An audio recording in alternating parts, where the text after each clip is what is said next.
today's second session quarterfinals. The winners are the Montgomery County Indians, head coach Jason Mays, student athletes Caden Reed, Andrew Terry, and Ethan Dunn. Coach, comments, please. Credit, first of all, goes to North Laurel. Nate Valentine had those guys ready to go. And Jiminy Christmas, that kid can play. He's a beast. Film doesn't do him justice. Reese Davidson's a heck of a player, plays for a heck of a coach, comes from a heck of a family.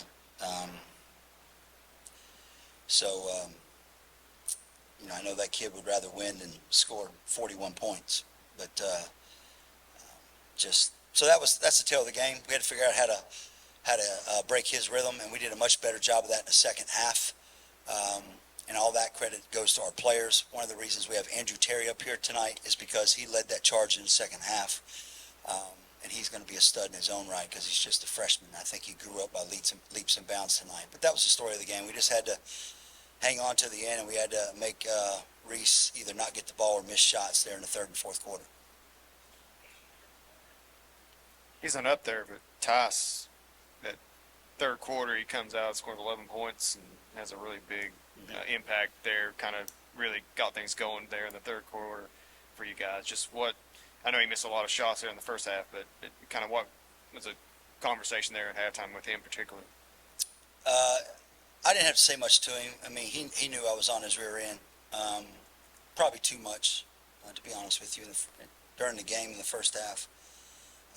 I probably got a little bit too emotional with him. And Tice doesn't always respond well to that, but, he responds to love, and he knows I love him. And, halftime I left him alone, and I think his teammates really helped him.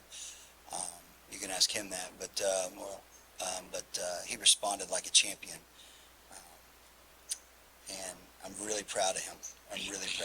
Because a year ago, he would have not had that response in the second half. So he's growing up. Right here. Ethan, I know you don't know, I know your fellow point guard tends to get a little more attention now and then, but you had 6 points there in the fourth quarter. Can you talk about that? I just felt like I had to be a difference maker. My defense gets me going, and playing on Reese, as soon as I got in, that set me up. So I feel amazing. Them 6 points helped us win, and I love these guys. So I feel amazing. I love it. Caden, 29 points. What was it like out there? You played in a lot of big games outside, and this is their biggest game, obviously, but just talk about what you're seeing out there on the court. You kind of led the attack in the first half. Yeah, I just look at it like it's normal, really. But I mean, the lights are a lot brighter. But but other than that, I just go out there and play, trust my teammates, they trust me, and get the job done. Caden, again, in some ways you could almost boil this down to the free throw line, the difference in this game. And you see a lot of guys go up there and miss shots here, getting at the rim, and just the pressure. You're 8 for 8, just kind of mentality there at the stripe tonight.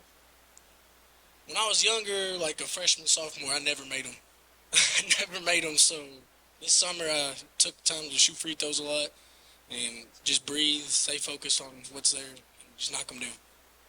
You're on the end. Coach Mays, in the second half, coming out of a North Laurel timeout, you guys forced 3 straight turnovers, 2 on steals by Tice. What was talked about in your huddle at that time? Just sticking to our adjustment on Reese Davidson, not complicating the simple. And he just woke up finally. What you guys see in the first half, it's like he had margin on his hands. Like he couldn't even hold on. He couldn't get a ball.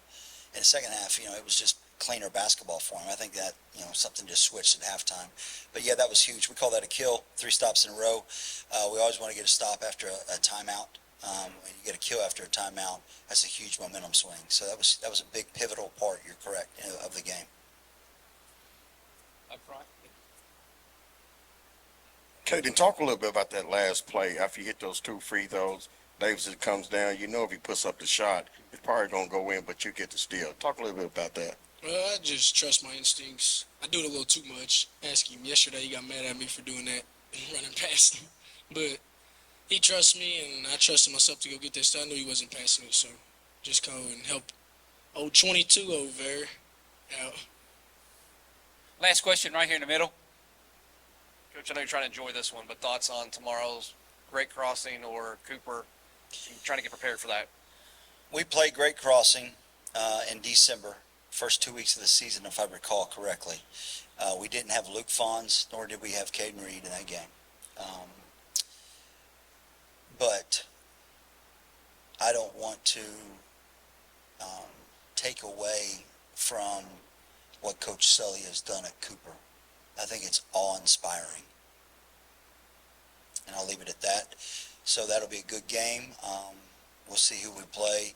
And, we'll take the next step forward and see what we can do. Coach Mace, congratulations to you and the Montgomery County Indians. Good luck tomorrow in the semis. Thank you, sir. Thanks, guys. Play at 1:30.